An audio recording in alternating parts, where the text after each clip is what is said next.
कंबर में अवामी तहरीक पारां कारपोरेट फार्मिंग केनाल मंसूबो धारियनि जी आबादकारी समेत क़बीलाई झेड़नि ख़िलाफ़ प्रेस क्लब आॾो एहतजाजी मुज़ाहिरो कयो वियो। उन मौक़े ते अवामी तहरीक जे मरकज़ी जनरल सेक्रेटरी साजिद मैसर, गुलाम मुस्तफ़ा चांडियो ऐं ॿियनि चयो त सिंध सरकार कुर्सी बचाइण लाइ सिंध धरती जी सौदेबाज़ी करे रही आहे। सिंध में धारिया आबाद कया पिया वञनि। सिंध सां थींदड़ नाइंसाफ़ियुनि ख़िलाफ़ तहरीकूं जारी रहंदियूं।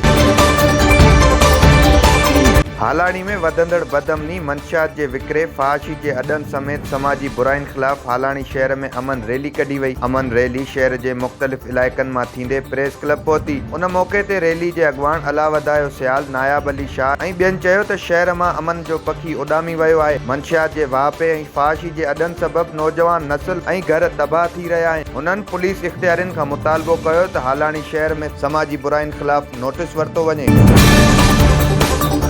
कंबर में टैक्सी ड्राइवर पारां सदर थाणे जे SHO ऐं एहलकारनि ख़िलाफ़ प्रेस क्लब आॾो एहतजाजी मुज़ाहिरो कयो वियो। उन मौक़े ते टैक्सी ड्राइवर शहज़ाद शेख चयो त बिना जवाज़ सदर थाणे जो SHO पुलिस एहलकार साण करे चादर ऐं चौदीवारी जो तक़दुस पामाल कयो आहे। पुलिस एहलकारनि घर में घिड़ी सोना ज़ेवर ऐं ॿियो सामान खणी विया आहिनि। हुन IG सिंध खां मुतालबो कयो त पुलिस जे ॾाढ ख़िलाफ़ नोटिस वरितो वञे। मटियारी में अवामी तहरीक पारां सिंध जे ॿेलनि खे वढण ख़िलाफ़ मटियारी प्रेस क्लब आॾो एहतजाजी मुज़ाहिरो कयो वियो। उन मौक़े ते अवामी तहरीक मटियारी जे सदर माजिद ख़ासकेली, जनरल सेक्रेटरी अब्दुल गफूर खोसो ऐं ॿियनि चयो त सिंध हुकूमत सिंध जा ॿेला वढण ऐं उन खे तबाह करण में का कसर नाहे छॾी। सिंध जा ॿेला ख़तम करे सिंध जूं ज़मीनूं विकिरो कयूं पियूं वञनि। सिंध जा ही बचियल ॿेला न सिर्फ़ इंसान पर माहौल दोस्त आहिनि। सिंध हुकूमत खां मुतालबो आहे त सिंध जे ॿेलनि ऐं ज़मीनुनि जी मालिकी कई वञे। ॿी सूरत अवामी तहरीक पारां एहतजाजी दायरो वसी कयो वेंदो।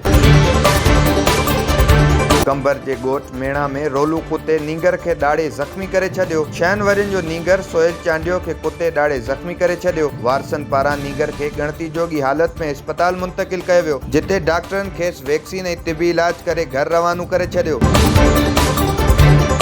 हालाणी भरिसां ॻोठ भलाणी वासी नौजवान रोड़ी केनाल में वेंझनि ऐं ॿुधी फोत थी वियो। नौजवान जी सुञाणप अदनान अली मलिक जे नाले सां थी। इलाइक़े जे मक़ामी टोबनि जी मदद सां नौजवान जे लाश जी ॻोल्हा जारी आहे। वारसनि पारां रेस्क्यू अमले जी मदद जी घुर कई वई आहे।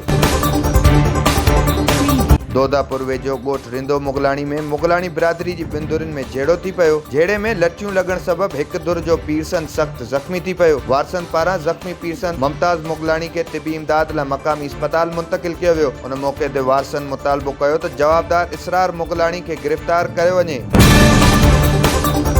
ॿिए पासे दोदापुर में हथियारबंदनि हथां शहीद थी वियल पुलिस एहलकार मुनीर सूमरो जे क़ातिलनि जी गिरफ़्तारी लाइ SSP जेकमाबाद मोहम्मद फैसल जी अॻुवाणी में जेकमाबाद जे मुख़्तलिफ़ इलाइक़नि में छापामार कार्रवाई कई वई आहे। पुलिस हथियारबंदनि जी ॻोल्हा में पन्नू भुटे ऐं वसाए भुटे वारे इलाइक़े में कड़ो चाढ़े छॾियो। पुलिस मूजिबि वारिस ॾिनू माछी थाणे जी हद में हथियारबंदनि पुलिस एहलकार मुनीर सूमरो खे शहीद कयो, जंहिं ख़िलाफ़ अॼु छापामार कार्रवाई कई वई आहे।